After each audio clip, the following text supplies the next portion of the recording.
It seems like there's a lot of people that think that buying a property cash Yeah. seems kind of silly. And I was wondering, is there any appropriate time to buy a property cash, considering that you're eligible to get a loan? If you're eligible to get a loan, Yeah. should you ever buy a property cash? So that's a question with many splinter answers, but I'll give it a shot. If you don't like it, ask a deeper question. Okay. So I think this question stems at least most of the time from folks that follow the Dave Ramsey methodology, right? Dave Ramsey is a very popular speaker. He certainly has a mindset about debt. Basically, all debt is bad. He has a lot of great things, which I've come out and said, if you're in credit card debt, snowball, all those things, follow Dave Ramsey. Cool. But he has some of the worst real estate investing advice I have ever heard of. Hmm. You got to know his background, right? He was very big in real estate before he came on the scene.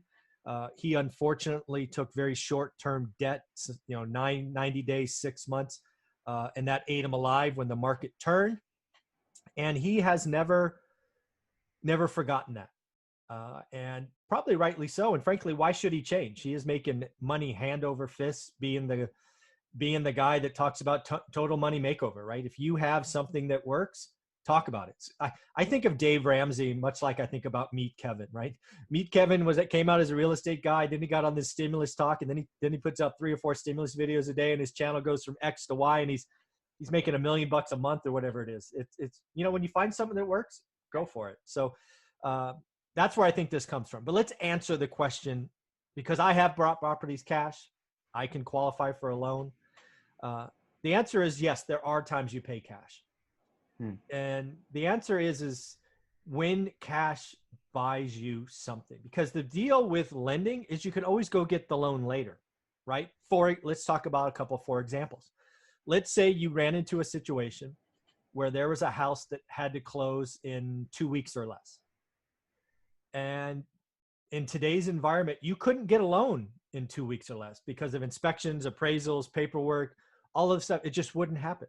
So if somebody's going to sell you a 200 house for 150 because you can stroke a check or a wire, and then, oh, by the way, go refi it later, absolutely, pay cash, right? If cash gets you a discount, now I would say a substantial discount. I would not do that 200K deal at 190, right? That's not enough of a spread. It doesn't make up for the future transaction costs, right? But if somebody's going to give me a 25% discount because I can write a check today and get a loan tomorrow, absolutely pay cash, right? If cash buys me something, I would do that. There's another time to pay cash. There's a very popular strategy pushed by Bigger Pockets called BRRRR, right? Buy, repair, rent, refi, repeat. That was a tremendous strategy. I used it a lot. I frankly wrote about it on Bigger Pockets. It wasn't sexy named like that back in 2010. But that is a great reason to buy cash, because what you're doing is you're buying something that doesn't qualify for a loan, right? In that example, it's the classic, 70% of total ARV. So if after repairs it's worth 200, you have to buy that thing all costs in for less than 140, right? To do that whole 70% rule. So if you can do that, which probably means you're buying the house for 90 grand, you're putting 40 grand in, transaction carrying costs, all of that. That's another reason to use cash. So yes, there are absolute reasons to buy it cash. It's when money buys you something. And let's just answer the next level of question. Is there any reason why to own a property free and clear? Because that's another twist on this question that you get from Dave Ramsey. And I'm split on this. I think if you're in the beginning of your career, there's no reason to own a house free and clear, because that is dead equity, not building for you, right? So in the beginning, much like we did in our book, right? I wrote about, we bought 8 houses. We had loans on all of them.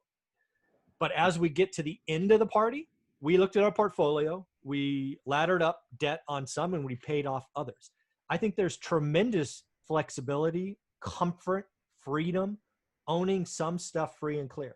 But that is at the end of the party, not at the beginning of the journey. So that's what I think about cash. That's what I think about free and clear properties. I hope that helps. Yeah, got it. Okay, perfect. Yeah, I think it was more of like I heard an interview with the real estate investor talk about like opportunity costs and why would you tie up all your cash into one thing Yeah. when you deployed amongst other things. And I Yeah, I guess think, that's that yeah. question stems from, yeah. Yeah, exactly. So opportunity cost is a real thing. I have an economics degree. Opportunity cost is a big deal. It's, hey, if I deploy cash here, it means, what's my greatest thing? Well, I can't deploy it elsewhere. You can't do it twice, right? But again, that's why the first answer was, if cash buys you something, and a 50K discount in our example is something, right? Because you can always get that money back later. And then owning free and clear at the end of your journey isn't about opportunity cost anymore. Because now you're like, okay, how can I glide the rest of my career? I'm no longer looking for explosive growth, right? You're different. So that's what I think.